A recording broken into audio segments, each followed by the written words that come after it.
नमस्कार दोस्तों। भारत की कुछ 80% आबादी भोजन और आजीविका के लिए 14 प्रमुख नदियों पर निर्भर है।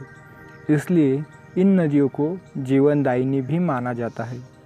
गंगा भारत की सबसे बड़ी लंबी नदी है और दुनिया की सबसे बड़ी तीसरी नदी है।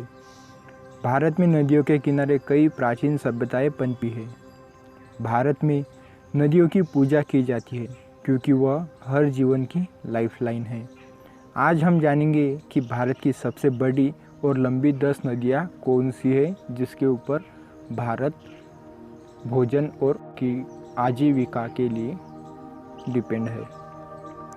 सबसे पहली नदी है गंगा नदी, जो कि है 2525 किलोमीटर लंबी है। भारत में गंगा के नाम से जाने जाने वाली नदी हिंदुओं के लिए सबसे पवित्र नदी है और इस नदी को गंगा देवी के रूप में पूजा जाता है। अफसोस की बात यह है कि यह दुनिया के सबसे प्रदूषित नदियों में से भी एक नदी है। यह उत्तराखंड के गंगोत्री ग्लेशियर से निकलती है और बंगाल की खाड़ी से मिल जाती है। गंगा भारत की 1/4 इलाके में बहती है और इसका बेसिन लाखों लोगों के जीने का सहारा है। गंगा भारत की सबसे लंबी नदी है और दुनिया की तीसरी सबसे बड़ी नदी है। इस जल निकाय के अंतर्गत आने वाले राज्य उत्तराखंड, उत्तर प्रदेश, बिहार और पश्चिम बंगाल है। गंगा का अंतिम भाग बांग्लादेश में समाप्त होता है। दूसरे स्थान पर है गोदावरी नदी, जो कि है 1464 किलोमीटर लंबी। गंगा नदी के बाद गोदावरी भारत की दूसरी सबसे लंबी नदी है।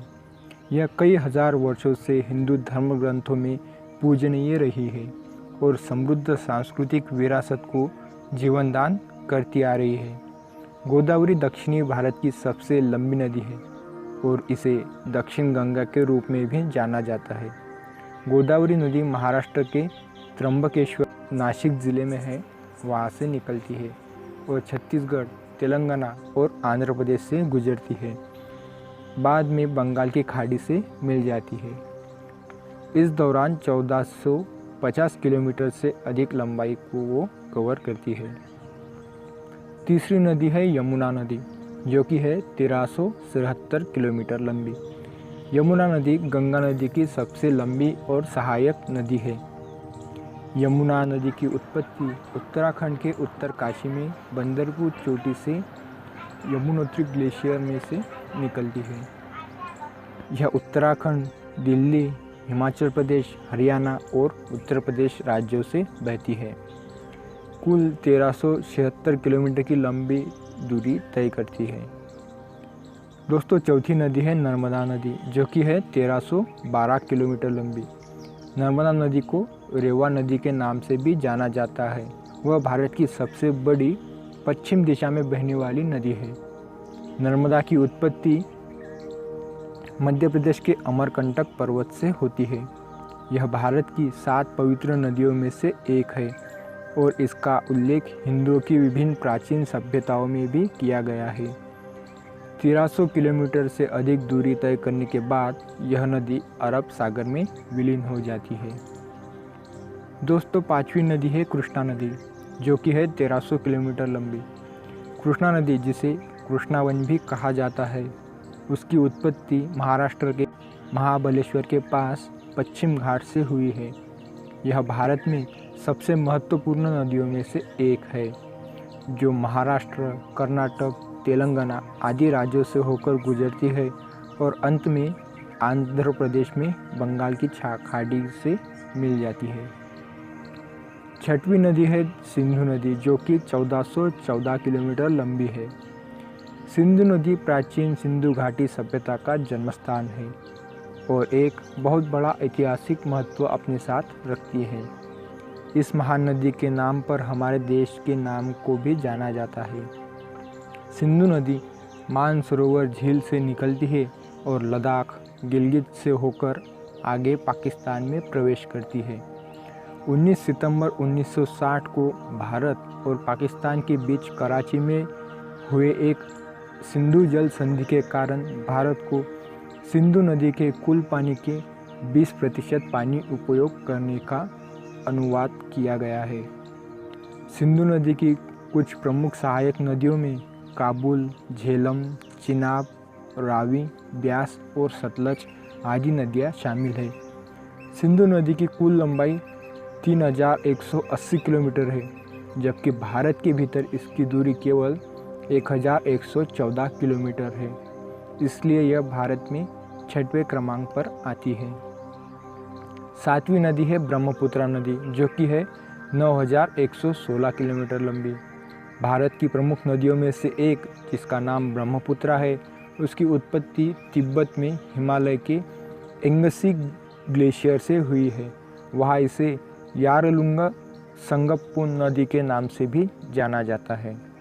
यह नदी अरुणाचल प्रदेश के रास्ते भारत में प्रवेश करती है। यह तब असम से होकर गुजरती है और अंत में बांग्लादेश में प्रवेश करती है। ब्रह्मपुत्र डेल्टा 130 मिलियन लोगों का निवास स्थान है और नदी के द्वीपों पर रहने वाले 6 लाख लोगों का निवास स्थान है। ब्रह्मपुत्र नदी को असम की जीवन रेखा के रूप में भी जाना जाता है। दोस्तों, 8वीं नदी है महानदी, जो कि है 890 किलोमीटर लंबी। महानदी संस्कृत के 2 शब्दों से बनी है, एक है महा और दूसरा नदी। महा यानी महान और नदी यानी नदी, इन दोनों का यौगिक है महान नदी, इसलिए उसे महानदी भी कहा जाता है। यह नदी छत्तीसगढ़ के सिहावा पहाड़ों में से निकलती है और ओडिशा राज्यों से होकर बहती है। महानदी भारतीय उपमहाद्वीप की किसी भी अन्य नदी की तुलना में अधिक गाद जमा करती है। दुनिया का सबसे बड़ा मिट्टी का बांध, जो हीराकुड बांध है, उसका निर्माण ओडिशा में संबलपुर शहर के पास महानदी पर ही किया गया है। हीराकुड बांध के पीछे 55 किलोमीटर लंबा हीराकुड जलाशय है, जो एशिया की सबसे लंबी कृत्रिम झीलों में से एक है। उसके बाद दोस्तों 9वीं नदी है कावेरी नदी, जो कि है 800 किलोमीटर लंबी। कावेरी नदी तमिलनाडु की सबसे बड़ी लंबी नदी है। कावेरी कर्नाटक के कोडागु जिले में तालकवेरी में पश्चिम घाट से तलहटी से निकलती है। यह नदी कर्नाटक और तमिलनाडु राज्यों में से एक दक्षिण पूर्व दिशा में बहती है और बंगाल की खाड़ी तमिलनाडु से मिल जाती है। कोडगु पहाड़ियों के दक्कन के पठार तक अपनी यात्रा के साथ कावेरी नदी श्रीरंगपटना और शिवान समुद्र में 2 द्वीप बनाती है। कावेरी नदी को दक्षिण गंगा के रूप में भी जाना जाता है। उसके बाद दोस्तों 10वीं यानी लास्ट की नदी है ताप्ती नदी, जो कि है 724 किलोमीटर लंबी। ताप्ती नदी ताप्ती प्रायद्वीपीय भारत में उत्पन्न होती है और मध्य प्रदेश, महाराष्ट्र और गुजरात से होकर अरब सागर में मिल जाती है। यह भारत में केवल 3 प्रायद्वीपीय नदियों में से एक है जो पूर्व से पश्चिम तक चलती है। ताप्ती नदी मेलघाट में जंगल में वन्यजीवों का पोषण और समर्थन करती है, जो अपने समृद्ध वनस्पतियों और जीवों के लिए प्रसिद्ध है। दोस्तों, यह कुछ 10 नदियाँ थी जो कि भारत में सबसे बड़ी लंबी नदियाँ है और उस पर भारत पानी के लिए, खान पान के लिए और अपनी आजीविका के लिए इस पर डिपेंड है। तो दोस्तों, अगर यह आपको वीडियो अच्छा लगा हो तो अपने दोस्तों के साथ शेयर कीजिए और ऐसे ही इंटरेस्टिंग वीडियो जानने के लिए हमारे चैनल को सब्सक्राइब कीजिए, ताकि आने वाली वीडियो सबसे पहले आप ही को मिले। तो दोस्तों, आज के वीडियो में बस इतना ही सही और मिलते हैं अगले वीडियो में। तब तक के लिए जय हिंद, वंदे मातरम।